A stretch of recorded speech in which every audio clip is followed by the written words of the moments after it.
Life is a gift from God. Napakainam, napakagandang regalo ng Panginoon sa atin ang buhay dito sa lupa. And of course, this life is supposed to be lived in our earthly bodies.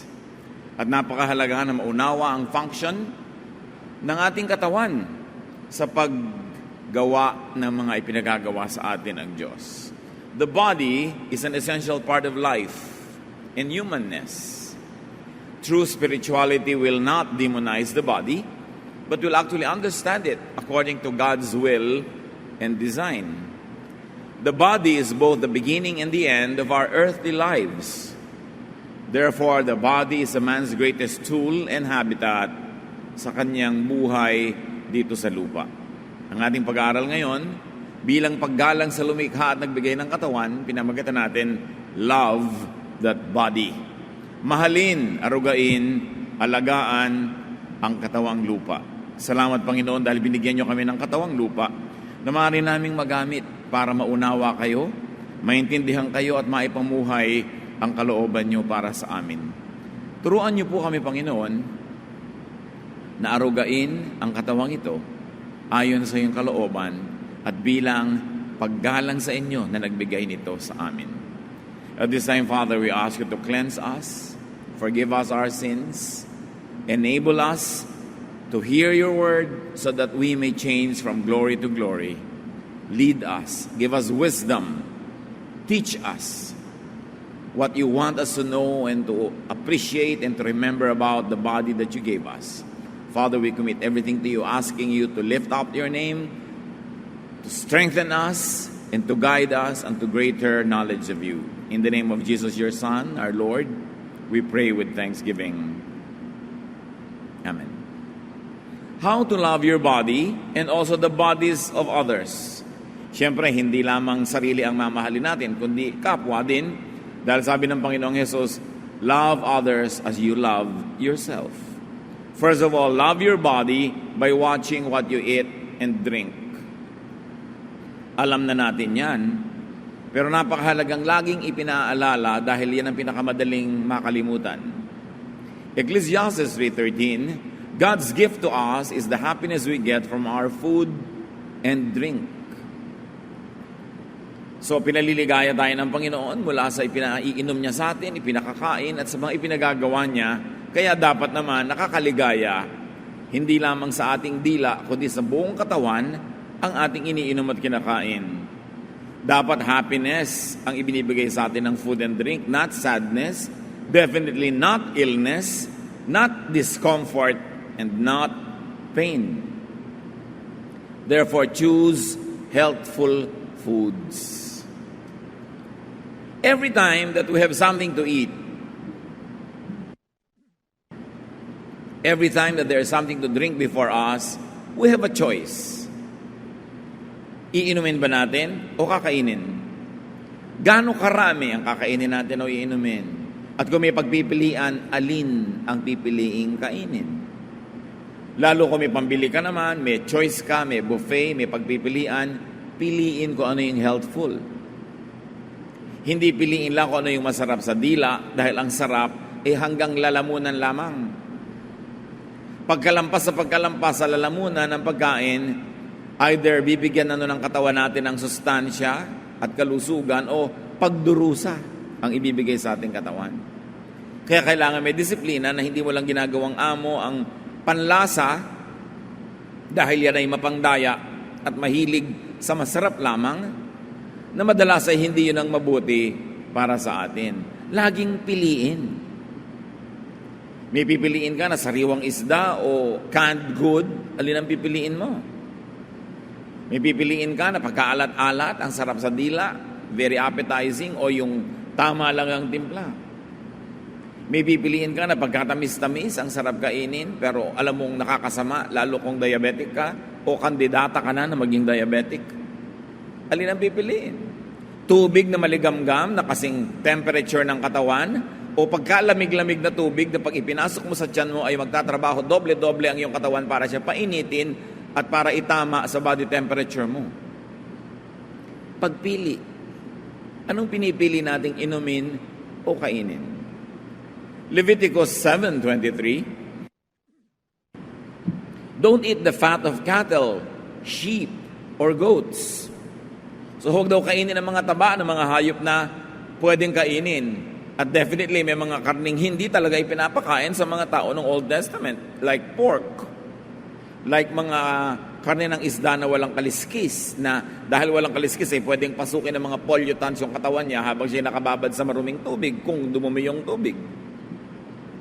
Kakain ka ng gulay na tadtad ng mga spray ng pesticides na hindi masyadong nahugasan. Kakain ka ng karne ng manok na pinakain ng kutakot-takot na artificial na gamot at nasa lamanan niya yung mga artificial na ingredients na yon. Kakain ka ng baboy na kutakot-takot na turok ang ibinigay para siya lumaki agad, puro artificial. Siyempre, nasa laman niya yun at kinain mo yung laman niya, pupunta rin sa iyo yung itinurok sa kanya. Ba't di mo nalang iturok diretso sa iyo? Ganon din ang effect. Namimili ba tayo ng tama at mabuti? May mga tao, meron ng high blood pressure, ang titigas pa ng ulo. Hindi maawat kumain ng hindi tama sa kanyang katawan. Avoid too much alcohol, too much processed and preserved foods. Yung mga inilalagay sa karne para hindi siya mabulok. Tapos kakainin mo, di papasok sa katawan mo yung gamot na inilagay doon sa karne na yon. Lalo yung mga sobrang umiinom ng alak na nawawala sa katinuan. Lagi may nagtatanong, pwede mo bang uminom ang Christian ng wine? Why not? Huwag ka lang malasing. Ang ipinagbabawal yung malasing. Kasi masama sa katawan mo yung sobrang alcohol, masama sa liver mo, at masama sa yung behavior ko minsan kung wala kang self-control. Meron nga, uminom lang namatay Bakit? Kasi nung nalasing, nakipag-away, nasaksak. Hindi namatay. O nakapatay. Proverbs 20 verse 1, wine is a mocker and beer a brawler. Whoever is led astray by them is not wise. Hindi pinagbabawal yung pag-inom mismo. Ang Panginoong Hesus nga, wine ang unang miracle, gumawa siya ng wine. Pero yung umabot ka sa pagkalaseng, yung magiinuman kayo, maglalagay kayo ng 4 na talaksa ng cases ng beer. Pare, ubusin natin to. Ayan, ya. Walang tigilan hanggang hindi tayo nagsasaksakan So ano kakauwian ng ganong usapan? Deuteronomy 14:21, do not eat anything you find already dead. Ito ay about hunters. Alam mo, nag-hunting ka, tapos may nakita ka, patay na yung hayop, hindi na pwedeng kainin yun. Dapat ikaw ang pumatay, nakita mo namatay, sariwa. Pero hindi mo alam kung ano ikinamatay. Natuklaw ba ng ahas? Nagkaroon ba ng kamandag ang kanyang buong body system? Tapos meron pa ako napanood na pelikula, bagamat hindi pa yata scientifically proven yung sinasabi ng bata doon, may point. Kasi yung mga tao laging afraid. People are always full of fear. At sabi ng bata, you know why you're always full of fear? Because you eat animals. At sabi nung nagtatanong, anong kinalaman ng pagkain namin sa karne sa fear? Lahat ng karning kinakain nyo, kinakatay muna yung may-ari ng katawan nun. At siyempre, pagkakatay na siya, namamatay siya, natatakot siya. At yun ang huling emosyon na nararamdaman ng hayop, takot. So yung katawan niya, punong-puno ng fear, kakainin mo ngayon yun, dinakain mo yung fear. Kaya lagi kang afraid. Ewan ko kung nasan yung science nun, pero parang may sense.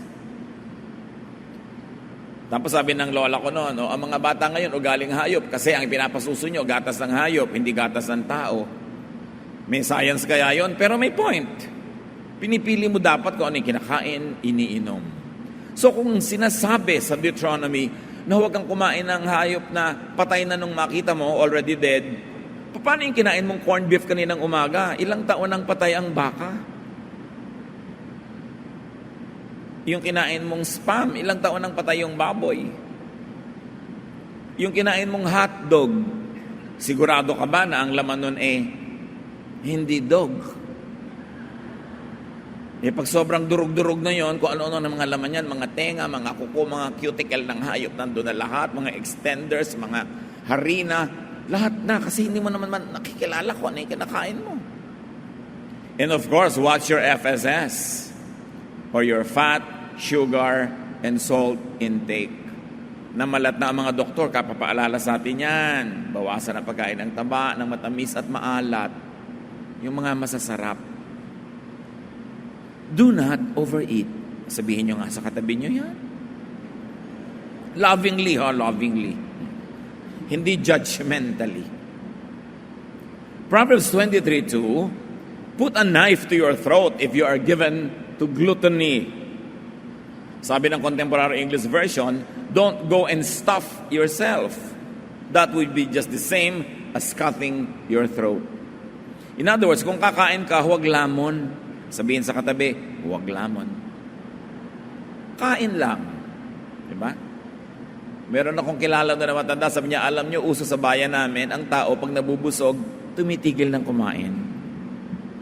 Hindi yung nagkakanda-bundat-bundat, ayaw tumigil. Because overeating overworks your body. Sobrang napapagod ang inyong katawan sa biglang-biglang pagdami ng pagkain sa loob ng sikmura na dapat tunawin. At pag magtatrabaho na ang sikmura, lahat ng dugo ng katawan nagpupunta sa sikmura kasi siya ang magtatrabaho. Kaya yung dugo sa brain nawawala. Kaya aantukin ka pag sobra ka nabusog. Yung mga dugo sa iba't ibang part ng katawan mo pumupunta sa tiyan lang. At pag tinulugan mo ang sarili mo na busog ka, yan yung mga nababangungot, yan yung mga mga nangyayari sa katawan nila kasi natutulog ng hindi pa tunaw ang pagkain. Sabi ng mga doktor, kung kakain ka, siguraduhin mong after 2 hours ka pa matutulog. Ngayon, kung antok ka na, nagugutom ka, soup na lang, a piece of bread, pero huwag yung full meal kasi masama sa iyong katawan. Of course, we know that overeating makes us gain unhealthful weight. Nagiging overweight tayo. Siyempre, kasama niyan, flip side, huwag magpalipas ng gutom. Yung taong ang layo ng agwat ng mga kain, tapos biglang kakain ng marami, yun ang nakakaroon ng overweight. Why? Your body will take revenge.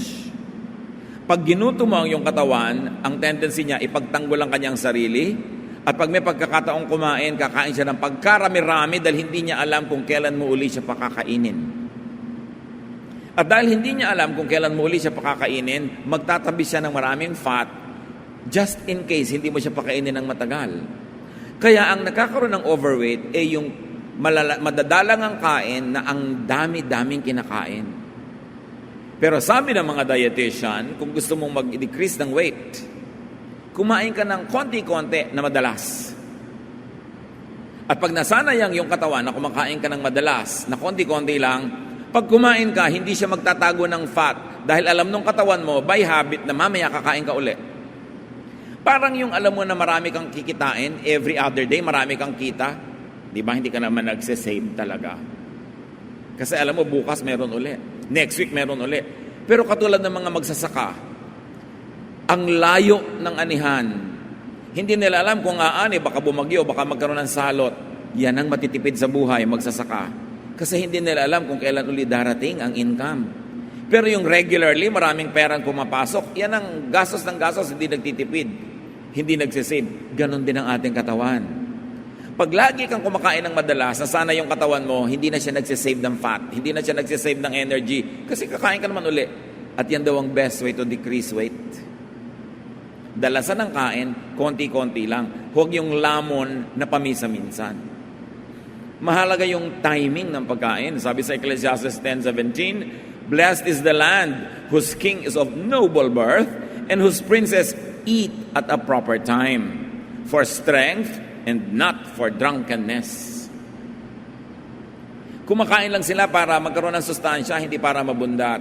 Umiinom lang para lumakas, sumarap ang kain, hindi para malasing. In other words, walang excess. At kumakain sa tamang oras.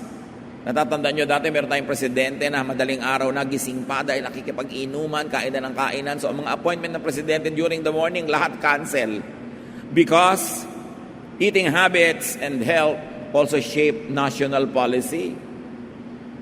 Kaya kung ikaw ay executive, ikaw ay magulang, ikaw ay may responsibility, mataas ang posisyon, dapat tama ang eating habits, tama ang kinakain mo. Dahil ang yung mga pasya sa buhay na nakaka-apekto sa maraming tao ay hinuhubog ng iyong eating habits.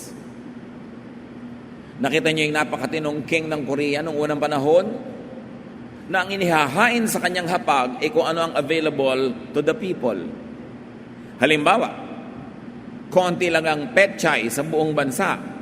Ang kimchi ng hari na ito, konti lang din, kahit ma-afford ng palas. Na maraming kimchi sa palas, kuhanin at samsamin lahat ng mga sangkap ng kimchi, pero hindi. Pag konti lang ang rice harvest ng bansa, konti ang kanin na isineserve sa table ng hari. In other words, tuwing dudulog sa kanyang hapagkainan ng haring ito, alam niya kung anong kinakain ng kanyang mamamayan, alam niya kung anong kulang, alam niya kung anong sobra sa bayan. Sensitive sila to what the people eat and what the people was available to the people. Pero pag ang mga hari mo ay nagpipiesta, kahit naghihirap ang bayan, ay mapapahamak ang bayan na yon. You see how important eating habits are? So kung kayo may-ari ng kumpanya, paano nyo i-apply yan? Kung gusto natin talagang maging mabuting tao sa ating mga nasasakupan, yung bang kinakain natin sa ating mesa ay available to our workers? Kahit hindi ganun kataas na quality o ganun karaming quantity, pero makaka-afford man lang ba sila na makatikim-tikim ng mga ganung bagay o makakain ng maayos?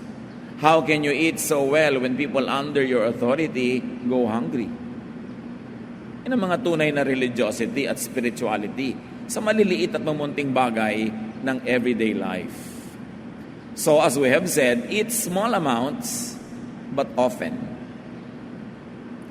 Hindi napapagod ang digestive system, hindi nagtatago at nag-iimbak ng energy na nagiging fat dahil madalas ka namang kumakain. And drink lots of clean, living water. In other words, hindi distilled water kasi dead water yan. Walang nabubuhay doon sa distilled water. Dapat ang iniinom mo, may nabubuhay. Huwag naman mga butete, at mga kung ano-anong mikrobyo, pero may life dapat ang water. Water is very, very helpful. And vegetables too. Nakakapagtaka kung bakit yung vegetable ay healthful, pero huwag na kayo magtaka.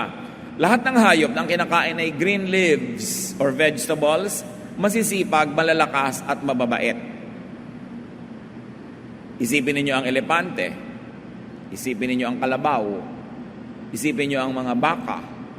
Nagtatrabaho, nag-aararo, nagbubuhat, naghihila ng mga kariton, mga kalesa, tingnan yung mga kabayo, pero ang kinakain lang nila, vegetables, plants. Tingnan nyo yung mga hayop na kumakain ng karne. Leon, tigre, yan ang ayaw nyong makasabay kumain.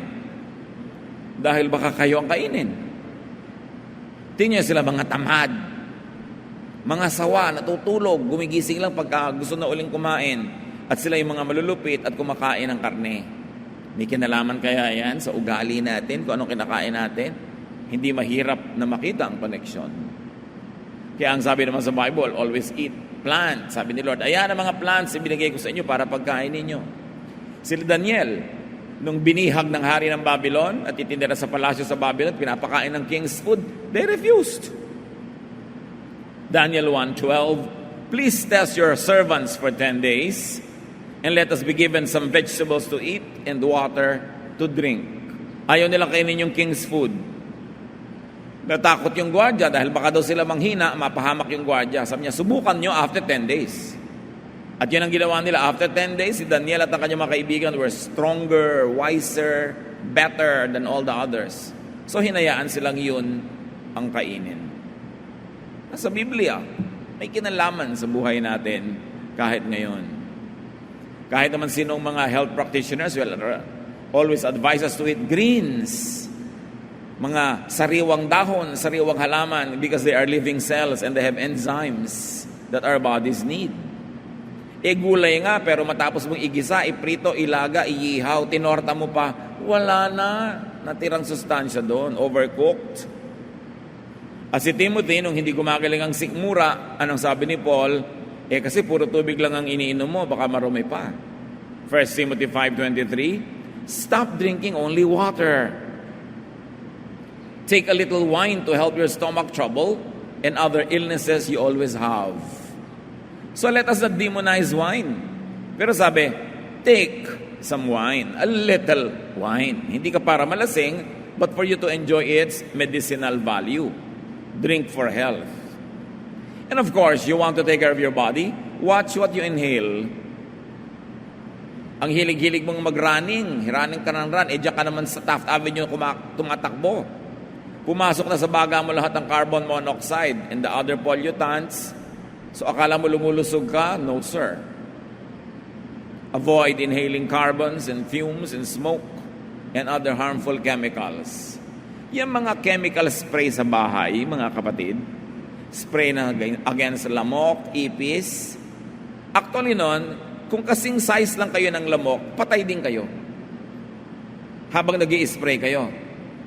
Malaki lang yung lungs nyo kaysa sa lungs ng lamok, kaya hindi kayo namamatay agad. Pero merong a bit of yourself that dies whenever you inhale insecticides. So anong gagawin natin na pang-spray? Meron na ngayon ng mga very healthful sprays coming from natural elements. I-research nyo yan. Marami ng mga spray ngayon coming from extracts from plants. Lumalayo ang mga lamok, ayaw nila, pero hindi nakamamatay o nakasasama sa tao. Kailangan iniingatan natin yan. Ayaw mong makagat ka ng lamok, pero nalanghap mo naman, lason. Pag nakakamatay sa hayop, masama rin sa tao. Sabi sa Numbers 35, 33 to 34, do not pollute the land where you are. Do not defile the land where you live and where I dwell. For I, the Lord, dwell among the Israelites. Ang context ito is do not pollute the land with murder, with bloodshed. But nevertheless, the main idea is don't pollute the land at all, however and whenever. So love your body by working and resting properly each day. Work enough, rest enough. Dapat may balance. Ang disenyo ng katawan ng tao dapat magpahinga every day, every week, every month, every year. Kaya dyan itinapat ng Diyos sa Old Testament ang mga piyesta. Kaya pinadilim ng Diyos ang gabi para ang mga tao maobligang magpahinga na. Wala nang among makakapag-utos sa magbungkal ng bukid ang kanyang mga tauhan dahil gabi na. Na ngayon, dahil na-invento ang kuryente at iba pa mga lighting technologies, na-define natin yung rule na yon na dapat ipagpahinga ang gabi. At merong di magandang mga bunga sa ating mga katawan ng pagpupuyat. Dapat i-rest one day a week, kaya kanyang iniutos yung Sabbath. Hindi para gawin mong amo yung Sabbath, na hirap ka na hindi ka pa kumikilos dahil Sabbath, kundi utos sa mga employers, sa mga amo, bigyan ng Sabbath ang kanilang mga empleyado o mga manggagawa. Dapat every month meron kang rest period at every year may bakasyon. Yun ang kailangan ng katawan. Hindi pwede yung 3 taon ako na magsisikap magtrabahong kalabaw, mag-iipon, and after that, tsaka ako magpapahinga. No. Dahil baka after the 3rd year, patay ka na. O may sakit ka na malala, you will rest, but you will rest in peace. Kailangan hindi sinasagad ang katawan. Lalo yung mga bata na hindi nakakaramdam ng pagod, may bayad yan. Dapat ipinapahinga. At least 8 hours of rest every day. At least 1 day every week. Kukolektahin mo in every month. You have at least 4 days of rest a month. And then, tuloy-tuloy na rest of about a week or 2 weeks every year. Kaya may mga vacation leave. Kailangan natin yon. Exodus 20, 9 to 10. You have 6 days when you can do your work. But the 7th day of each week belongs to me, your God. No one is to work on that day. Imagine, it belongs to God and yet ibinibigay niya sa atin as a day of rest.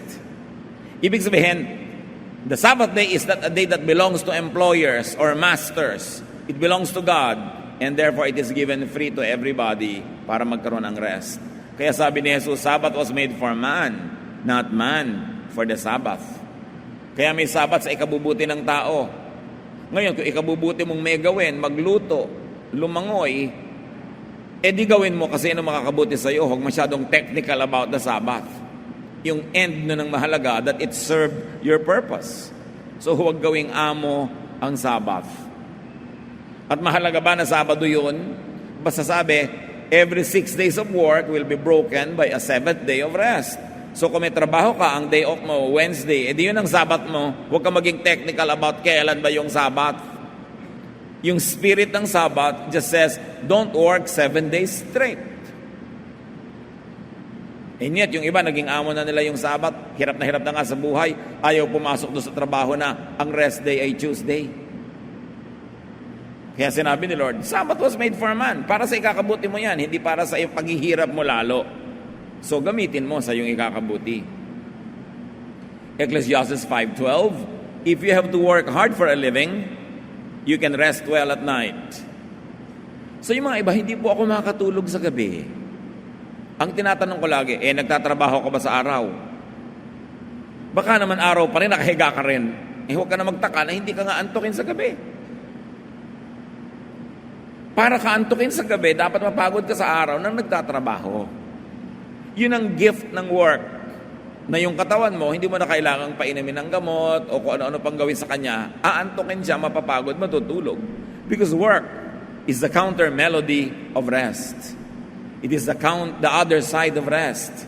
If you want to rest well, work well.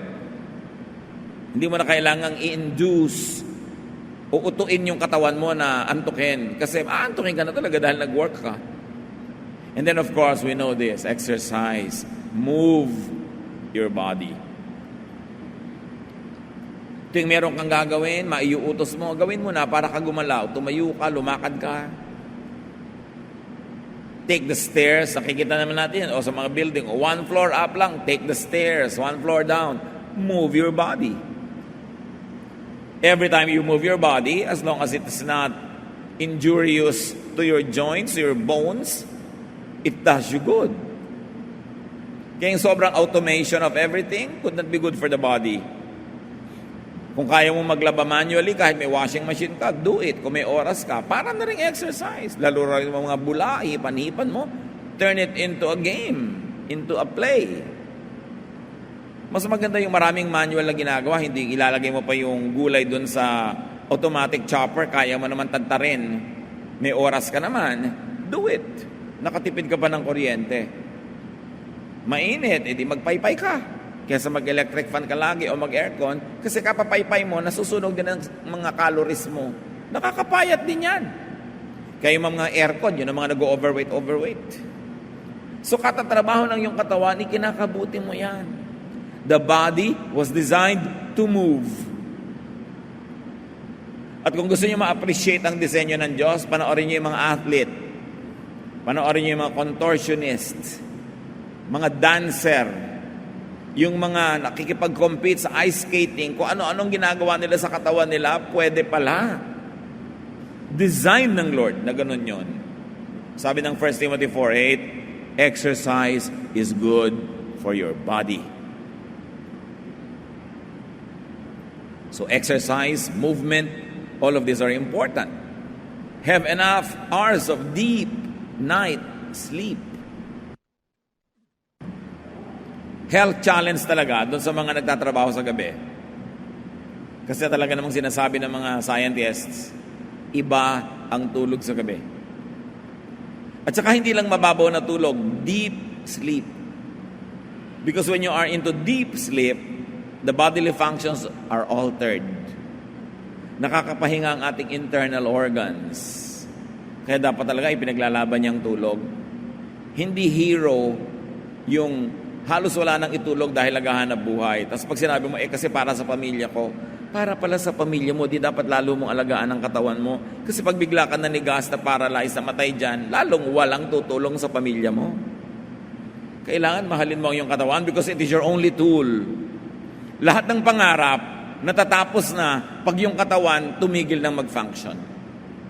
Lahat ng mga adhikain, matataas na mga hangarin, pinaliliit, ina-adjust pag yung katawan biglang nagkasakit na. Makakarating ka lang kung hanggang saan ka kayang dalhin ng iyong katawan. Ang isip mo, maraming malayong mararating. Pwede kang maglakbay sa malalayong bayan. Ipikit mo lang ang mata mo, pwede mong ma-imagine yon. Pero hindi ka makakarating doon hanggang yung paa mo hindi naglalakad, yung kamay mo hindi kumikilos. kailangang katawan mo ang gumawa nun. Kaya ang katawan minamahal dahil yan lang ang iyong kasangkapan para matupad ang mga gusto mong gawin sa buhay. Ipaglaban ng tulog. At kung magkakaroon tayo ng mga trabaho, mga ginagawa na panggabi, ang dalangin ko, huwag sanang masyadong matagal, makahanap tayo ng ibang hanap buhay. Psalm 127 verse 2, "It is useless to get up early and to stay up late in order to earn a living. God takes care of His own even while they sleep." Na ang konteksto naman, sinasabing, hindi nadadaan sa pagpupuyat yan, hindi nadadaan sa haba ng trabaho, hindi nadadaan sa pagpaparusa sa katawan, kasi pwede ka pagpalain ng Diyos kahit tulog ka. So paano na pagpapala ng Diyos? Yun ang dapat nating lalong unawain para hindi natin kailangang pigain ang katawan natin at pilipitin para lamang makakatas ng kaunting hanap buhay. Because God can increase our fruits. God can increase our productivity even without us killing ourselves. Yun ang ating unawain, arokin kung paano mangyayari yun sa ating buhay. Love your body by caring for your emotions. Bakit kayo manonood ng horror na bigla kayo napapasigaw, natatakot, tumataas ang pressure ng inyong dugo, bumibilis ang pintig ng puso, pinaparusahan nyo ang inyong katawan, matapos kayo magbayad para manood ng ganito? Bakit kayo kukuha ng papa o mama na puro sakit ng ulong binibigay sa inyo? Hindi kayo makakain, hindi kayo makatulog, tagyawad sa ilong, pati na sa pisngi. Hindi mabuti para sa inyong katawan. Gusto nyo ang alagaan ng katawan nyo, mga kapatid? Alagaan nyo ang inyong emosyon. Avoid talking with people that always make you feel bad. That always discourage you and scare you. Maximize happiness. Because happy people become healthier. Kahit sa mga pasyente, sa ospital, may mga marami ng eksperimento na ganito, yung mga cheerful, positive thinkers, mas mabilis gumaling. Yung pagdating ng doktor, wow, injection. Doctor, welcome. Ganyan. Kasi yung, eto na naman, doktor, injection na naman. Tumapasok yung gamot sa katawan nyo, pero nire-reject ng emosyon nyo yung laman niya. Sa palagay nyo, tatalab yun. Kaya nga meron sinasawag silang placebo effect. Nag-eksperimento sila na nagtuturok sa mga pasyente ng tubig lang o hindi namang gamot. Pero akala ng pasyente gamot yun, naniniwalang gamot yun, naggalingan. Because faith can change even your body chemistry. Kaya dapat naniniwala ka sa ginagawa. Kaya pag may doktor, ayaw mo na itsura, kumukuha ng embalsamador, ayoko dito. Di, huwag ka doon. Kailangan bilib ka, hanga ka. No? Para katablan. Huwag yung kinokontra mo. Kahit nga sa mamang huhula, walang mangongontra, sasabihin nila, di ba? Kasi pag may nangongontra talaga, may tunggalian. Tapos kukontrahin mo yung sarili mo. Learn to love everybody that you cannot reject or throw away. Asawa, magulang, anak, hindi yung nakikita mo, naiinis ka. That destroys your body. It kills yourself. So minimize sadness, worry, fear, and anger. Ang lakas makasira ng kalusugan, ang galit. Ang taong matatalino, iniiwasang magalit. Hindi dahil banal ka, dahil lang matalino ka, iwasan mong magalit kasi masama sa'yo. Emotions affect your bodily functions like digestion, blood pressure and blood chemistry, and heart functions, to mention only a few. Proverbs 15:13, a glad heart makes a cheerful face, but by sorrow of heart the spirit is crushed. So pag masaya ang iyong damdamin, nahahawa ang iyong katawan. Pag malungkot ang iyong emosyon, nahahawa rin ang iyong katawan. So sinong mauuna? Yung emosyon. Kasi yung emosyon, pwede mo makontrol yan. Yung katawan, hindi masyado. So pasayahin ang sarili. And make people happy. Ministry din na magpasaya sa kapwa. Kasi pag pinapasaya natin sila, lumulusog sila. Sabi ko nga doon sa isang hospital director, sa isang napakalaking hospital, Doktor, hindi ba pwede mga painting ang ilagay niyo sa mga hospital rooms? Mga halaman, mga bulaklak, magagandang scenery? Bakit naman po, anong problema sa nakalagay sa ating mga dingding? Madaling araw, madaling magigising ka, bigla mong makikita si Jesus na nakapako sa krus. Gano'n, nag-iisip ka na, dito pa ba ako o wala na? Bakit hindi kayo magpasaya? Bakit naman nakaka-depress yung nakikita mo na ganyan? Wala bang ibang eksena sa buhay ni Jesus na nakakapagpasaya? Yung nagpapakain siya ng maraming tao, yung nagpapagaling. Bakit kailangan ito nakakalungkot? So, pinipili natin yan. Meron ako isang dinalaw na pasyente dati, cancer patient, depressed na depressed. So, bakit nga hindi madedepress ang pasyente? Tingnan nyo ang kwarto ni walang bintana. Parang bodega ng pabrika. Ilipat nyo sa ibang kwarto na may bintana, tatamaan siya ng araw, lagyan ng mga kurtina na may mga bulaklak, pasayahin nyo. Ginawa nila, sumaya-saya ang pasyente. Kaya lang namatay din. Pero sumaya bago namatay. Dahil bakit di mo pasayahin na yung sarili? Proverbs 15:18, losing your temper causes a lot of trouble. But staying calm settles arguments. So yung nawawala ka sa sarili, nagagalit ka, hindi lang yun napapanganib ka dahil baka saksakin ka nung pinagalitan mo, kundi yung katawan mo rin. Sumasama ang kanyang lagay. Proverbs 17:22, if you are cheerful, you feel good. If you are sad, you hurt all over. Nakita nyo? Lungkot ng puso, iniinda ng katawan. Kailangan, pag nararamdaman mong matamlay ka, malungkot ka, magpasaya. Makinig ng tugtog na nagpapasaya, hindi nagpapalungkot. At least, huwag tumingin ng mga photo albums. Lulungkot ka lalo. Huwag manood ng mga sentimental na pelikula. Yung mga malulungkot. Pasayahin ang sarili. Kasi epektado ang ating kalusugan. At kailangan pag kumakain ng tao, masaya. Huwag kayong mag-aaway sa harap ng pagkain kasi mahirap mag-digest. Mahirap lumulon ng pagkain. Hindi ka masasarapan, sayang yung food. Proverbs 15:17, a simple meal with love is better than a feast where there is hatred. So isa sa mga ibig sabihin yan, kung dahil lang sa kagustuhan nyo na napakabongga ng kainan ninyo, napakaluho, napakaganda ng party, napakaganda, perfect ang reception, na-stress na kayo, nag-away-away na kayo, wag na lang, simple na lang. Maraming ganun debo ng anak. Nagsasabunutan na yung magnanay, nag-aaway na sila sa gown, sa kulay, nakaaway na ng nanay ang caterer, nakaaway na niya lahat ng mga galitot, ganun, kasi pagod na pagod sila. At nung party, hindi sila makakain, abalang-abala, becoming perfect hosts, but they never enjoy their own events. Sayang. Sayang ang budget, sayang yung pagod, hindi ka nag-enjoy sa sarili mong party dahil busy ka magpa-impress sa iba. Di ba sayang yun? Kaya sabi sa Bible, kung gusto nyo para masaya, simple na lang. Kaysa ginagawa nyong komplikado, tapos nag-aaway-aaway naman kayo. Bale, wala. Make eating happy occasions.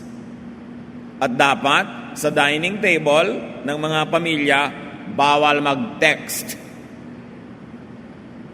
Sabihin nyo nga sa anak nyo yan, katabi nyo ba anak nyo? O asawa? Kumakain kayo, text ang text, hindi na kayo makapag-usap. Wala na bang panahon para dyan? Ang dapat pwede lang mag-text kung may kamag-anak kayo na naghihingalo, baka namatay na o baka nabuhay muli. Malaman mo naman, baka may importante kang desisyon na gagawin. Pero yung mga, hi, musta, eats na ako, tama na yan pag kumakain. Dapat fellowship na masaya. At huwag ungkatin ng mga problema, mga nakakainis sa bagay habang kumakain. Just be happy. Kasi, konti lang naman yung panahon na ang pamilya magkakasama para kumain ng masaya. Maraming panahon hindi kayo magkakasama, kulang-kulang, o kaya hindi masaya. Samantalahin yon. Make eating happy occasions. Avoid quarrels while eating. Dapat bawal mag-away, bawal mag-usap ng mga problema habang kumakain. Ilagay sa ibang oras. And of course, simplify your meal, your party, your occasion so that you'll be happy. Love your body by keeping away from harm and danger. Avoid extreme activities and sports. Kung makaka-afford kayo ng sasakyan na 3 o 4 ang gulong, better than 2 gulong lang. Kasi pag 2 lang ang gulong ng sasakyan, pag huminto, nakatukod ang paa mo. Pag umulan, walang bubong, basa ka. Pag umaraw, sunog ka. Lahat ng usok ng mga tambutso nasa mukha mo, para ka nang lalabas sa ati-atihan pagbaba mo. Pagkatapos, pag natumba yun, katawan mo agad ang ahampas sa kalye. Kaya dapat maraming prayer ang binibigay sa mga 2 lang ang gulong na sasakyan. Meron ng iba, yun ang hanap buhay nila o yun lang na-afford. We understand that. But nawa, maka-afford kayo ng 3 o 4 na gulong. Para safer. Dahil talaga namang mas maraming delikado sa ganyan mga bagay. So, mamimili ka ng sasakyan, piliin mo yung pinaka-safe as far as you can afford. Mamimili ka ng activity, magpipiknik kayo, magliliguan ang mga bata dito sa ilog na to na pagkalalim-lalim, huwag na, magtabo na lang kayo sa gilid. At least, mas malaki ang chances makauwi kayo lahat sama-sama. Napakarami nagpipiknik na ganyan pupunta para sumaya, ang uwian, malulungkot kasi may isang nalunod, may mga nangyari. So, piliin yung mga activity. Gusto mong mahilo? Magpaikot-ikot ka na lang sa sahig kaysa sasakay ka sa ruweda na nakakahilo, pinaghahampasan yung katawan mo na kung minsan natatanggal yung torilyo, lumilipad ka talaga. Lalo dito sa atin, tropics, nagkakaroon ng metal fatigue yung mga sasakyan na yan. Nakabilad sa araw, nauulanan, kinakalawang, tapos ang maintenance, hindi naman ganun kagaling. Iikot ngayon. Nakita ko pa nga dati yung Ferris wheel, nagtalunan yung mga laman. Bakit? Natalupan yung kuryente, nakuryente ang buong Ferris wheel. Pagbaba ngayon ng tumalo, nabalian na, sabi pa ng nanay, yan kasi sabi ko sa iyo Ayun, nasisi ka pa. Marami namang nakakapagpasaya na hindi nalalagay ka sa alanganin. So avoid extreme activities and sports. Yung bakit naman kailangan mong akyatin tong bundok na wala kang tali, wala kang gamit, aakyatin mo, ano kagagamba? Siguro meron talagang genetically gustong gawin yon, pero alam mong isang hulog mo lang, durog ka. Pwede mangyari yon, di ba? So, iwasan yung sobrang dangerous. At mga mahilig sa dangerous sports, be considerate naman sa mga nanay nyo o asawa nyo o mahal nyo sa buhay kasi nag-aalala sila. Pag nagbabasa ka ng mga magazine ng mga nangyari kasi kung ano-ano pinagagagawa sa buhay, sumusuot sa mga kuweba underground, nalalagot ang tali, nalulunod doon, kung ano-ano nangyayari. Proverbs 22 verse 3, the prudent see danger and take refuge, but the simple keep going and pay the penalty. Sa Proverbs, yung word na simple actually means foolish. So yung daw matatalino, nakikitang may panganib, umiilag, umiiwas. Pero ang mga foolish, sige ng sige at nagbabayad sila ng mahal. When you see trouble coming, sabi ng Contemporary English Version, don't be stupid and walk right into it. Be smart and hide. Umiiwas ka dapat sa gulo, sa panganib, hindi yung nananahimik ang buhay mo, ikaw pa ang maglalagay sa sarili mo sa panganib. Proverbs 14:16, the wise are cautious and avoid danger. Fools plunge ahead. Dati sa aming hometown sa Bulacan noon, merong dam, marami nag-excursion doon, wag-weekend. Laging may nalulunod. Hindi naman nila alam yung tubig, naglulundagan yung mga excursionista doon, nalulunod, ang iyakan, ang uwian, ang lulungkot. Ba't hindi na lang magtampisaw sa gilid-gilid o maligo sa safe part? Ba't kailangan pang magyabang? Ba't kailangan pa magpasikat? Kaya kuminsan tuloy na uuwi sa ganung panganib. Kuminsan naman, hindi nagyayabang, talaga lang hindi maganda yung napuntahang tubig. So, better minimize yung mga activities na pwedeng mamatay ka. Marami na ibang natitirang pwede pa na mas safe And then of course, do not make or keep enemies that could threaten your body. Maraming tao, sana buhay pa, kundi lang nakipag-away, nabaril tuloy, nasaksak tuloy. Kaya iwasan yung ganung mga panganib. Mahalin ang katawan because you don't own yourself. Ano man ang mangyari sa inyong buhay, apektado ang mga nagmamahal sa inyo. Hindi kayo nabubuhay lang para sa sarili. Kaya mga asawa na pinipigil ang asawa, huwag kang kumain yan, masama sa iyo yan, daddy. Lalo pang kain ng kain. Hindi nyo mahal ang pamilya nyo. Hindi nyo iniisip na pag bigla kayo nanigas o namatay, either kailangan nila kayong ilibing, magastos yun, o ipa-ospital, magastos din yun, o alagaan ng lumpo buong buhay na mahirap din. So kung mahal mo ang nagmamahal sa iyo, aalagaan mo yung sarili para hindi ka maging pabigat sa kanila. At ikaw pa ang makatulong sa kanila ng mahaba. Kaya hindi dapat nakikipag-away. Nakikipagkasundo dapat. Love your body by avoiding infections and diseases. Be safe. Stay safe. Alam naman natin kung ano yung mga dangerous. No? Avoid infection. Careful with hospital visits. Kasi sa hospital pinakamaraming may sakit. Kaya hindi kayo nagdadala ng mga bata dyan na parang pupunta ka sa party. Hindi ka nagpupunta ng mga taong maaaring mahihina ang katawan. Dadalaw lang. Kailangan hindi sila dalhin doon. Because it's a dangerous place. Kailangan malinis ang ating kapaligiran. Sabi sa Deuteronomy 23, 12-13, set up a place outside the camp to be used as toilet area and make sure that you have a small shovel in your equipment. When you go out to the toilet area, use the shovel to dig a hole. Then, after you relieve yourself, bury the waste in the hole. You must keep your camp clean of filthy and disgusting things. You see how detailed the Bible can be about health? Nung hindi pa uso yung mga flush toilet, sabi, kailangan sa disyerto, kahit nasa disyerto kayo, merong lugar na doon lamang kayo gagawa ng mga ganyan mga bagay, maghukay kayo sa lupa, ibaon nyo doon ang inyong dumi at tabunan. Ayaw ng Diyos ng marumi. Dahil siyempre, alam niya, nakakahawa ang mga sakit. Therefore, keep food clean. Especially cooks and servers. Ingat-ingatan naman ninyo ang mga laway ninyo na nagtatalsikan at nag-excursion patungo sa mga pagkain. Kaya kung minsan nasa restaurant ka, ang lapit-lapit ng waiter, sir, ano pa pag gusto nyo? Lumayo-layo kayong laway mo, nalalaglag na sa pagkain ko. Ito yung plato ko sa kanya, sir, ano pa pag gusto nyo? Talsik na siyempre ng talsik. May nakikita pa nga ako, naghihiwa yung dalawa nung isa-serve sa mesa, daldalan sila ng daldalan. Pag tinignan nyo, under the microscope, ang bibig ng taong nagsasalita, daig pa niya ang sprinkler. Ikaw naman, supla-suplada mo, nakain mo na pala yung laway ng lahat ng waiter. Dahil hindi sila maingat, daldalan ng daldalan. Kaya ako, alam nyo, nagdadala ako ng sarili kong kutsara at tinidor everywhere. Bakit? Kakain ka sa restaurant, lalo yung nandyan na yung nakatiwangwang yung mga kutsara at tinidor, kaninang umaga pa nilagay. Daldalan pa yung mga waiter, habang nilalagay, lagay. Ay, may nalaglag, lagay uli sa pag lang naman nakaharap ka, tsaka nila lilinisin uli yun, yung nakatalikod, lagay na lang uli, syempre, para madali. And then ilang oras sa katiwangwang, nalamukan, alikabukan, eto ka na ngayon, kakain ka na. Tapos ilang bunga nga ang pinasok ng kutsara na yun maghapon.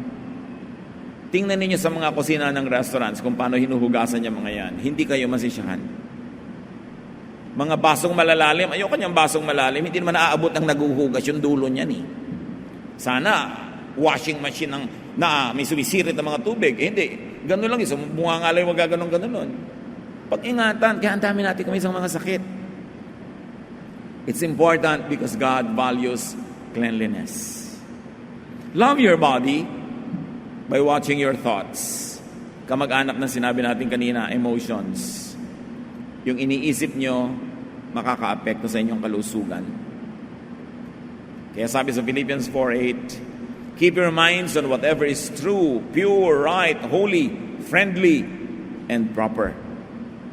Don't ever stop thinking about what is truly worthwhile and worthy of praise. Thoughts affect health. Avoid negative thoughts that cause negative feelings that kill your body. And whenever you can, surround yourself with beauty. Nakakapagpagaling ang kagandahan. Dapat yung ayos ang bahay ninyo, di man yan maluho, pero maganda. Maganda sa tingin, may harmony, may balance. Proverbs 14:30, a heart of peace gives life to the body, but envy rots the bones. Ang mga inggitera, maraming sakit. Sabihin niyo sa tabi niyo, kaya marami kang sakit.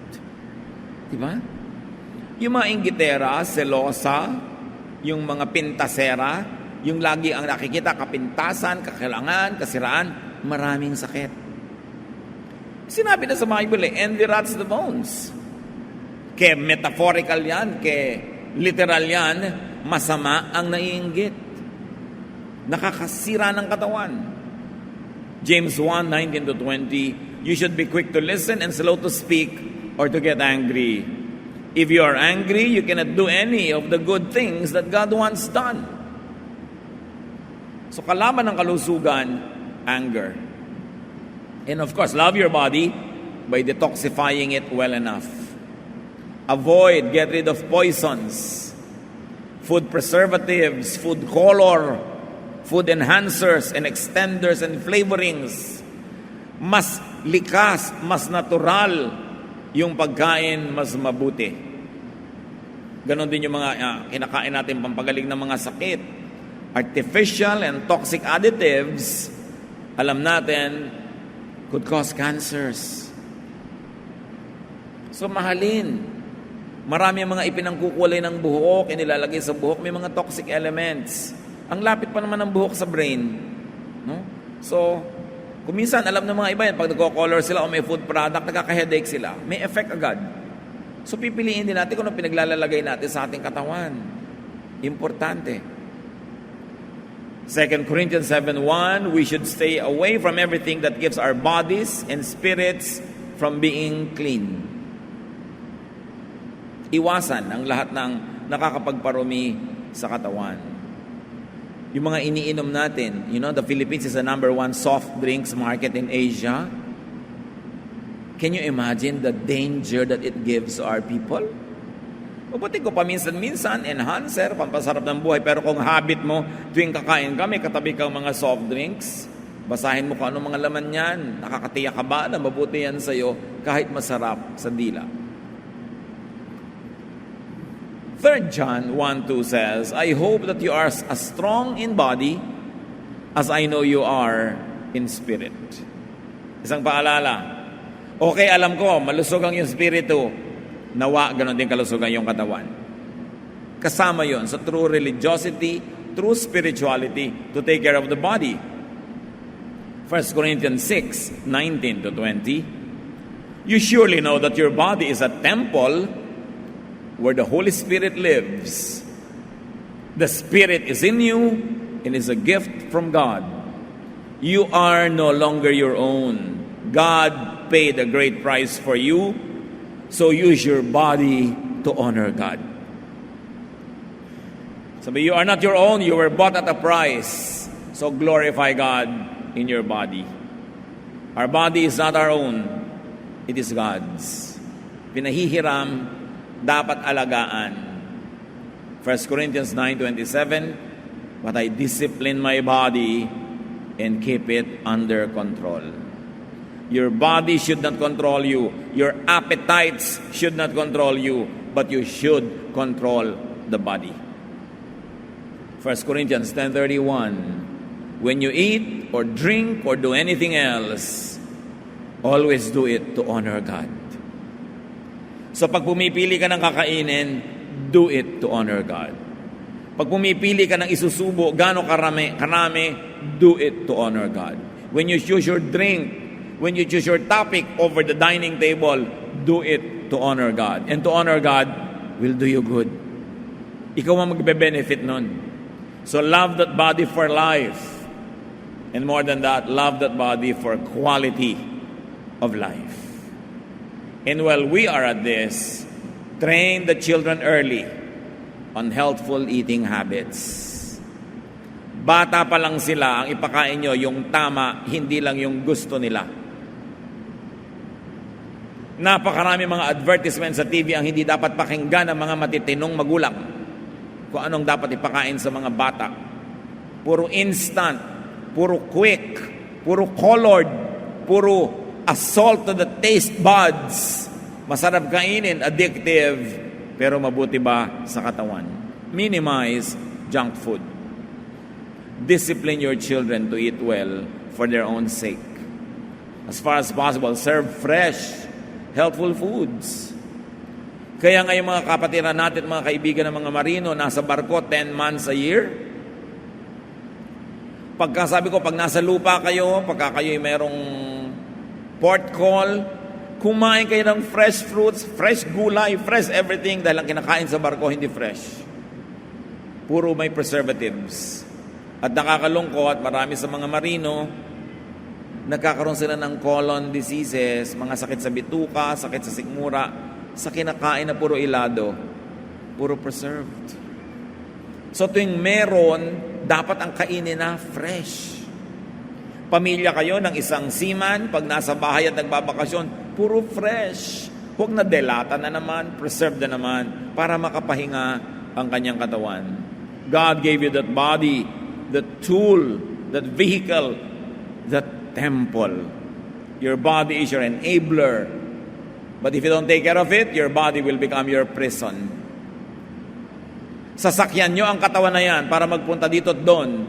Pero pwede nyo rin maging piitan at kulungan kung ang espiritu nyo makulong sa isang katawang ayaw nang gumalaw o ayaw nang umandar. Love that body. It is high worship. It is high religion. Dear God, we thank you for our bodies, and now teach us to internalize all of these ideas so we can turn them into helpful habits that glorify you and extend our health.